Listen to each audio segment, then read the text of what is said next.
بسم اللہ الرحمن الرحیم۔ السلام علیکم دوستو، دنیا بھر کی خبروں میں آج آپ سنیں گے، لیکن اس سے پہلے اگر ہو سکے تو لائک اور سبسکرائب کا بٹن ضرور دبا لیں۔ شکریہ۔ یوکرین میں لڑائی میں شدت، روسی حملے تیز، فوجی بغاوت کے خلاف احتجاجی مظاہرے، 8 افراد مارے گئے، بس کھائی میں جا گری، 20 افراد جان سے گئے، نئے اسرائیلی وزیراعظم کا گھر ایک فلسطینی کی ملکیت ہے، کورونا وبا ابھی ختم نہیں ہوئی، احتیاط کی ضرورت ہے، عالمی ادارہ صحت۔ یوکرینی فوج کا روس پر فاسفورس بم استعمال کرنے کا الزام، ظہیر عباس کی طبیعت تیزی سے بہتر ہو رہی ہے، بھارتی فوج کا کیمپ تباہ، اموات 34 ہو گئی، بشرا بی بی کی فیک آڈیو لیک، روسی شہر میں پر اسرار کئی دھماکے، 11 اپارٹمنٹس اور 39 گھر تباہ۔ ایک ہفتہ پہلے جرائم کی پیشگوئی کرنے والی نئی ٹیکنالوجی۔ تو آئیے چلتے ہیں اب خبروں کی تفصیل کی جانب۔ یوکرین کے مشرقی صوبے لوہانسک میں لڑائی میں شدت آ چکی ہے۔ یوکرین نے لیسی چانسک پر کنٹرول حاصل کر لیا، لیکن ابھی تک اس کو آزاد نہیں کروایا جا سکا۔ روسی میڈیا پر لوہانسک کی لیسی چانسک کی سڑکوں پر روسی پریڈ اور پرچم لہراتے ہوئے دکھائے گئے ہیں، تاہم یوکرین کا سرکاری ٹی وی بتا رہا ہے کہ شہر اب بھی ان کے کنٹرول میں ہے۔ لیسی چانسک کے قریب شدید لڑائی جاری ہے۔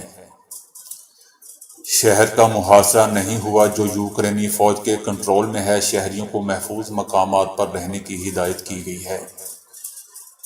روس کا کہنا ہے کہ اس نے فوج کی کمانڈ پوسٹوں کو نشانہ بنایا ہے۔ یوکرینی صدر نے حملوں کی مذمت کرتے ہوئے اپنے خطاب میں کہا ہے کہ روس کے خلاف کامیابی حاصل کرنے کے لیے راستہ مشکل ہوگا، لیکن عوام اپنے عزم کو برقرار رکھیں اور دشمن کو نقصان پہنچائیں، تاکہ ہر روسی کو یہ یاد ہو کہ یوکرین کو توڑنا آسان نہیں ہے۔ یوکرین کے کئی شہر تباہی کا منظر پیش کر رہے ہیں۔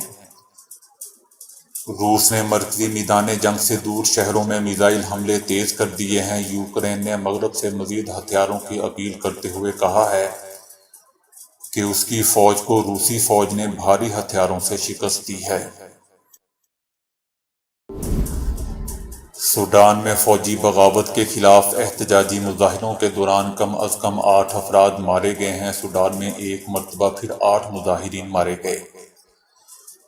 مظاہرین فوجی بغاوت کے خلاف ہونے والے مظاہروں میں شریک تھے۔ جمہوریت نواز تنظیم نے فوجی بغاوت کے خلاف بڑے پیمانے پر مظاہروں کی کال دی تھی۔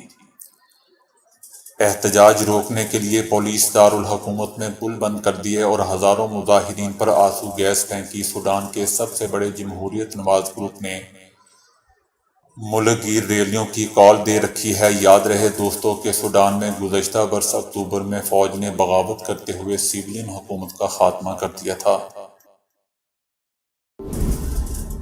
راولپنڈی سے کوئٹہ جانے والی بس اوور سپیڈنگ کے باعث حادثے کا شکار ہوگی۔ واقعہ میں 20 افراد مارے گئے۔ بس بارش کی پھسلن اور اوور سپیڈنگ کے باعث ضلع شرانی کے حدود دہانہ سردانہ کے مقام پر کھائی میں جا گری، جس کے نتیجے میں 20 مسافر موقع پر ہی مارے گئے جبکہ متعدد زخمی ہیں۔ ریسکیو اہلکاروں کا کہنا ہے کہ باڈیز اور زخمیوں کو سول ہاسپٹل زوب اور ڈیرہ اسماعیل خان منتقل کر دیا گیا ہے، جہاں انہیں فوری طبی امداد فراہم کی جا رہی ہے، جن میں 2 ڈرائیور اور کنڈکٹر بھی شامل ہیں۔ حادثے کا مقام دانا سرکا پہاڑی علاقہ بتایا جاتا ہے، جو ضلع ڈیرہ اسماعیل خان کی حدود میں واقع ہے۔ اس مسافر بس میں 33 افراد سوار تھے۔ دانا سرکا علاقہ پہاڑی علاقہ ہے جہاں پر بارش کے دوران پھسلن پیدا ہو جاتی ہے۔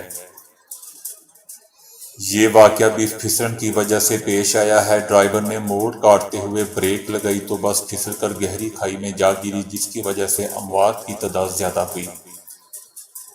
بس کافی بلندی سے نیچے گری تھی اور حادثہ جس وقت پیش آیا اس وقت کسی حد تک اندھیرا تھا، جس کی وجہ سے مقامی لوگوں کو بھی جائے مقام پر پہنچنے میں مشکلات پیش آئی تھیں۔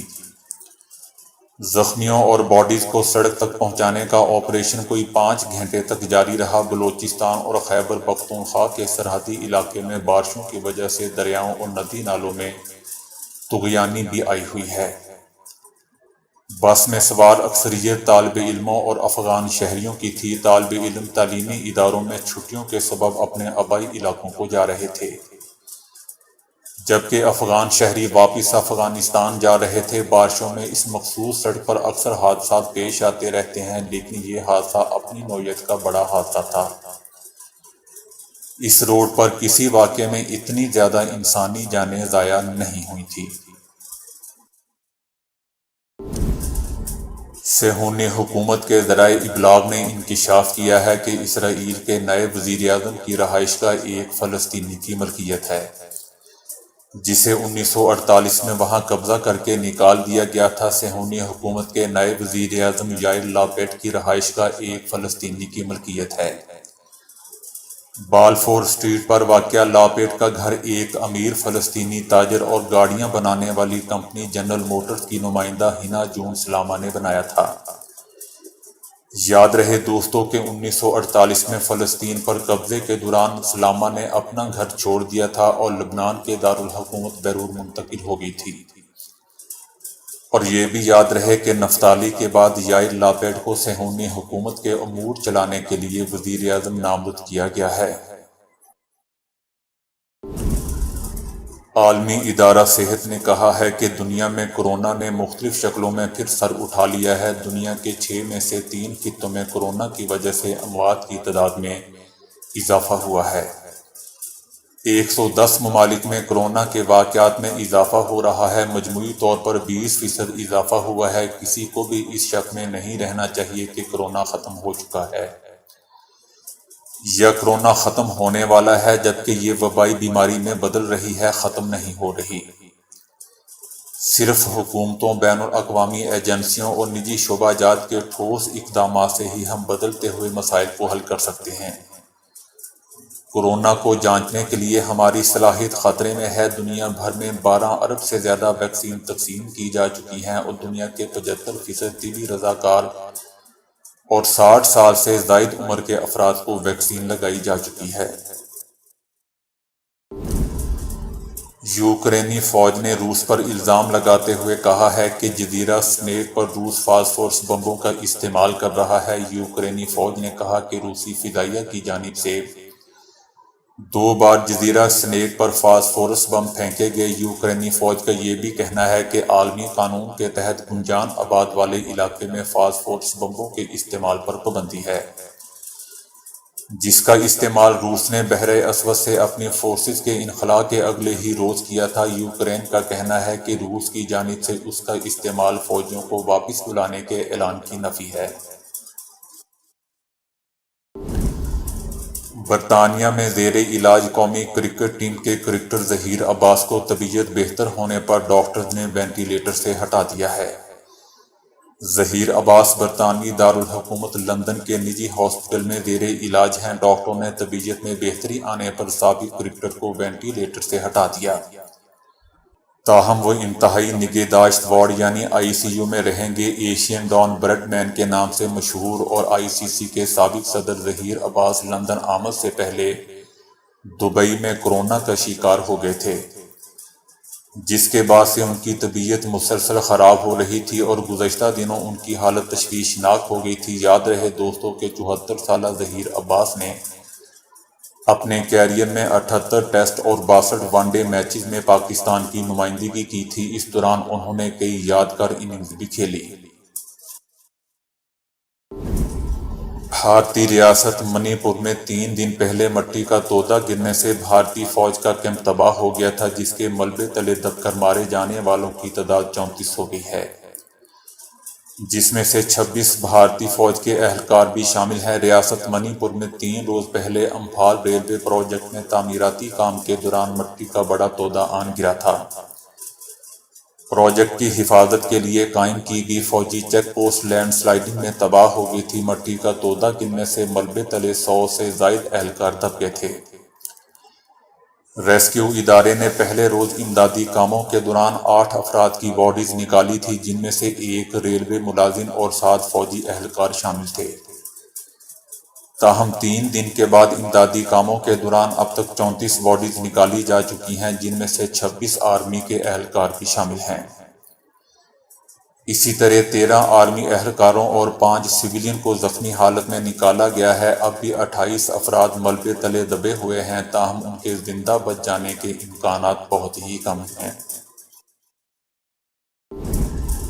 وزیراعظم عمران خان کی اہلیہ بشرا بی بی سے متعلق مبینہ طور پر ایک فیک آڈیو منظر عام پر آئی ہے، جو کہ بشرا بی بی کی آواز بھی نہیں ہے، کوئی جعلی آواز لگتی ہے، جس میں وہ مخالفین کے خلاف غداری کا بیانیہ بنانے کے لیے پی ٹی آئی کے social media incharge Arslan Khan کو ہدایت دے رہی ہیں کہ آڈیو میں سنا جا سکتا ہے کہ بشرا بی بی ارسلان خان کو اپنے مخالفین کے خلاف غداری کا بیانیہ بنانے کے لیے ہدایات دے رہی ہیں۔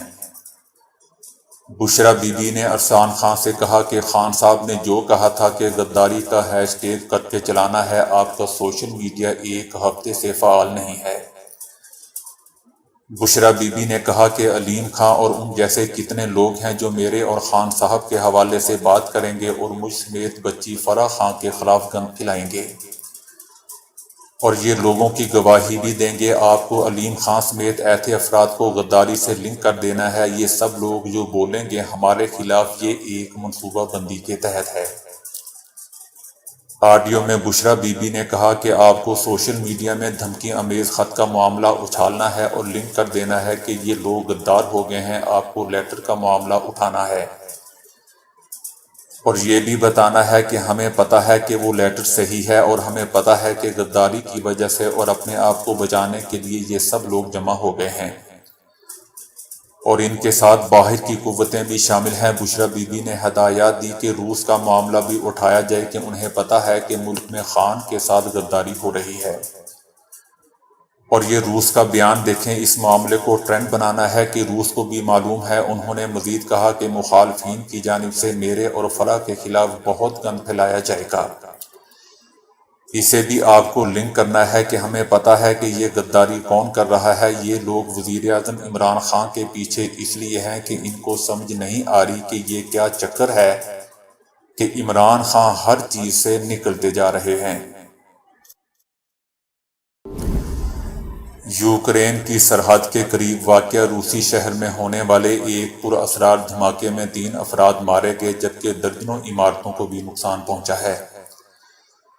روسی شہر بیلگورود میں اچانک ایک خوفناک دھماکہ ہو گیا، جس سے متعدد رہائشی عمارتوں کو نقصان پہنچا۔ 2 گھروں میں آگ لگی اور قریب کھڑی گاڑیوں کے شیشے ٹوٹ گئے، جبکہ شہر کے گورنر کا کہنا ہے کہ شہر میں متعدد دھماکے ہوئے ہیں۔ 11 اپارٹمنٹ اور 39 گھروں کو نقصان پہنچا ہے، جن میں سے 5 مکمل طور پر تباہ ہو گئے ہیں۔ متاثرہ گھروں کو خالی کروا لیا گیا ہے، تاحال واقعے کی نوعیت اور وجہ کا تعین نہیں ہو سکا۔ سائنسدانوں نے 90% درستگی کے ساتھ ایک ہفتہ پہلے جرائم کی پیشگوئی کرنے والے مصنوعی ذہانت کے الگورتھم کا کامیاب تجربہ کیا ہے۔ محققین نے یہ ماڈل ماضی کے ڈیٹا کا استعمال کرتے ہوئے جرائم کی پیشگوئی کے لیے تیار کیا ہے۔ یہ ٹیکنالوجی امریکہ کے 8 بڑے شہروں میں آزمائی گئی ہے۔ اگر اس میں ماضی میں ہونے والے واقعات کا ڈیٹا ڈالا جائے تو یہ آپ کو بتا دے گا کہ مستقبل میں کیا ہونے جا رہا ہے۔ یہ جادوئی نہیں ہے، اس کی حدود ہیں۔ تاہم سائنسدانوں نے اس کی تصدیق کر دی ہے۔ ایسی ہی ایک مصنوعی ذہانت پر مبنی ٹیکنالوجی جاپان میں شہریوں کو ان علاقوں کے متعلق بتانے کے لیے استعمال کی جا رہی ہے جہاں جرائم کا تناسب بہت ہی زیادہ ہے۔ کانگو ہیرے، سونے اور قیمتی دھاتوں سے مالا مال ملک ہے۔ کانگو میں ایک پہاڑ کی کھدائی کے دوران نکلنے والی مٹی میں 60 سے 90% تک سونے کی موجودگی کی خبر پر گاؤں کے رہائشی مٹی جمع کرنے پہنچ گئے۔ افریقی ملک کانگو میں ایک پہاڑ کی کھدائی کے دوران نکالی گئی مٹی میں 60 سے 90% تک سونے کے ذرات موجود تھے، جس پر مزدوروں میں خوشی کی لہر دوڑ گئی۔ پہاڑ سے سونا نکلنے کی خبر سنتے ہی گاؤں کے تمام افراد برتن لے کر سونا جمع کرنے پہنچ گئے۔ اس دوران مختلف گروہوں میں جھگڑا بھی ہوا۔ اور سیکیورٹی اداروں کو مداخلت کرنا پڑی۔ کانگو کے معدنیات کے وزیر نے پہاڑ کی کھدائی روک کر سیکیورٹی اہلکاروں کو تعینات کا حکم جاری کر دیا ہے۔ تاہم دیہاتی بڑی مقدار میں سونا پہلے ہی لے جا چکے تھے۔ واضح رہے کہ افریقی ملک کانگو ہیرے، سونے اور قیمتی دھاتوں سے مالا مال ملک ہے، جہاں پہاڑوں سے سونا پہلے بھی نکلتا رہا ہے۔ دوستو، مصر کے سپورٹس کلب میں افسوسناک واقعہ رونما ہوا ہے جس نے ہزاروں لوگوں کو سوگوار کر دیا۔ جوڈو کی 12 سالہ کھلاڑی تربیت کے دوران اپنی زبان نگلی جانے کے باعث دم توڑ گئی۔ ہونہار کھلاڑی کی زندگی بچانے کی تمام کوششیں رائگاں ہو گئیں۔ مقابلے کے دوران وہ ایک مرحلے پر توازن کھو بیٹھی اور سر کے بل زمین پر گری، جس کے بعد وہ زبان نگلی جانے کی وجہ سے بولنے کی صلاحیت کھو بیٹھی۔ فوری طور پر قریب ہی واقع نجی ہاسپٹل کی ایمرجنسی سے عملہ بلوا کر اس کی جان بچانے کی کوشش شروع کی گئی، لیکن یہ کوشش کامیاب نہیں ہو سکی۔ اس افسوسناک واقعے نے ہزاروں لوگوں کو سوگوار کر دیا ہے۔ پیر ہمارے جسم کا وہ حصہ ہوتے ہیں جو سارا دن پورے جسم کا وزن اٹھا کر رکھتے ہیں۔ سارا دن کی اس محنت اور مشقت کے باوجود پیروں کے حصے میں کوئی خاص دیکھ بھال نہیں کی جاتی جب تک ان میں شدید درد یا تکلیف شروع نہ ہو جائے۔ لیکن ماہرین صحت کا یہ ماننا ہے کہ پیروں کا کام صرف جسم کا وزن اٹھانا ہی نہیں ہے، بلکہ اس کے ساتھ ساتھ انسانی پیروں کا نچلا حصہ پورے جسم کے اعصاب کا مرکز بھی ہوتا ہے، جہاں پر مساج کرنے سے جسم کے مختلف حصوں کو فائدہ پہنچ سکتا ہے۔ سونے سے پہلے اگر چند منٹ تک پیروں کے نچلے حصوں پر تیل سے مساج کر لیا جائے تو اس سے صحت کو بہت سارے فوائد حاصل ہو سکتے ہیں۔ مثلاً دوران خون کو بہتر بناتا ہے۔ عام طور پر آج کل کے دور میں ہمارا طرز زندگی سستی اور آرام طلبی کا شکار ہو چکا ہے۔ اس وجہ سے ہمارے پیروں پر چلنے پھرنے کا زیادہ دباؤ نہیں ہوتا، لہذا پیروں میں خون کا دوران متاثر ہو سکتا ہے۔ اس وجہ سے پیروں میں دوران خون بہتر بنانے کے لیے پیروں تلے مساج مفید ثابت ہوتا ہے۔ پرسکون نیند کا سبب ہوتا ہے۔ سارے دن کے کام کاج اور دن بھر کی تھکن اکثر انسان کے سونے کو مشکل بنا دیتی ہے۔ ایسی صورت میں پیروں تلے مساج کرنے سے نہ صرف اعصاب پرسکون ہوتے ہیں بلکہ ذہنی دباؤ میں بھی آرام ملتا ہے اور فوراً نیند آ جاتی ہے۔ سر درد، مائیگرین، گردن میں درد اور جسم کے مختلف حصوں میں درد کے آرام کے لیے پیروں کے تلوں میں مساج بہت مفید ثابت ہوتا ہے۔ اس مساج سے ان سب جگہوں پر درد کو آرام ملتا ہے، بلڈ پریشر کو کنٹرول کرتا ہے۔ آج کل کے دور میں ہائی بلڈ پریشر کا شکار ہر عمر کے افراد ہو رہے ہیں۔ اس کا ایک سبب ان کا ذہنی دباؤ سے بھرپور طرز زندگی ہے، جو دوسری طرف کچھ جینیٹکس فیکٹر بھی لوگوں کو تیزی سے ہائی بلڈ پریشر میں مبتلا کرنے کا باعث بن رہے ہیں۔ ایک تحقیق کے مطابق دن بھر میں 10-10 منٹ کے 3 سیشن میں پیروں تلے مساج کرنے سے نہ صرف انسان کو ڈپریشن سے نجات ملتی ہے بلکہ اس کے ساتھ ساتھ ہائی بلڈ پریشر بھی کنٹرول ہوتا ہے اور یادداشت بھی بہتر ہوتی ہے۔ کمزوری اور شدید درد یا موڈ کی خرابی اگر بے چین رکھتی ہے تو اس کو دور کرنے کے لیے پیروں تلے مساج بہت مفید ثابت ہوتا ہے۔ ہر رات کو 10 سے 15 منٹ تک مساج کرنے سے نہ صرف اعصاب پرسکون ہوتے ہیں بلکہ اس کے ساتھ ساتھ پیروں کی سوجن میں بھی آرام ملتا ہے۔ سیاحوں کی طرف سے جگہ جگہ پر کوڑا کرکٹ پھینکنے سے تنگ آئی تھائی لینڈ نیشنل پارک کی انتظامیہ نے انہیں سبق سکھانے کا نیا طریقہ ڈھونڈ نکالا ہے، جس کے تحت یہ کوڑا سیاحوں کے گھروں میں بھیجا جا رہا ہے۔ اب دوستو، سوال یہ پیدا ہوتا ہے کہ کوڑا کرکٹ سیاحوں کے ایڈریس کے بغیر ان کے گھر کیسے پہنچایا جائے گا؟ پارک انتظامیہ نے اس کا حل یہ نکالا ہے کہ پارک میں داخل ہونے سے پہلے سیاحوں کو گھر کا ایڈریس لکھنے کو کہا جاتا ہے۔ حکومت نے فیس بک پوسٹ میں لکھا ہے، تھائی لینڈ حکومت نے فیس بک پوسٹ میں لکھا ہے کہ ہم تمہارا گند تمہارے گھر بھیجیں گے۔ حکومت نے لکھا ہے کہ گند پھیلانا جرم ہے جس کی سزا 5 سال قید اور جرمانہ ہو سکتی ہے۔ چائنا کی وزارت ٹرانسپورٹ کے جاری کردہ اعداد و شمار کے مطابق 2020 میں چائنا کی بندرگاہوں کے ذریعے کارگو کی نقل و حمل کی تعداد 14.55 بلین ٹن تک جا پہنچی، جبکہ کنٹینرز کی نقل و حمل کی تعداد 260 ملین معیاری کنٹینرز کے برابر رہی۔ کارگو اور کنٹینرز کی نقل و حمل کے اعتبار سے چائنا دنیا میں پہلے نمبر پر رہا ہے۔ کارگو کی نقل و حمل کے لحاظ سے دنیا کی پہلی 10 بندرگاہوں کی فہرست میں چائنا کی 8 بندرگاہیں شامل ہیں اور کنٹینرز کی نقل و حمل کی 10 اولین بندرگاہوں کی فہرست میں چائنا کی 7 بندرگاہیں شامل ہیں۔ اس کے ساتھ ساتھ چائنا کی خود کار بندرگاہوں کے ڈیزائن اور تعمیراتی ٹیکنالوجی اور بندرگاہی مشینری اور سامان کی تیاری کی ٹیکنالوجی دنیا کی اعلیٰ ترین سطح پر پہنچ چکی ہے۔ مستقبل میں چائنا اول درجے کی بین الاقوامی بندرگاہ کی تعمیر بھی شروع کر رہا ہے۔ تو دوستو ابھی کے لیے اتنا ہی۔ ویڈیو کو لائک اور شیئر کرنے کا بہت بہت شکریہ۔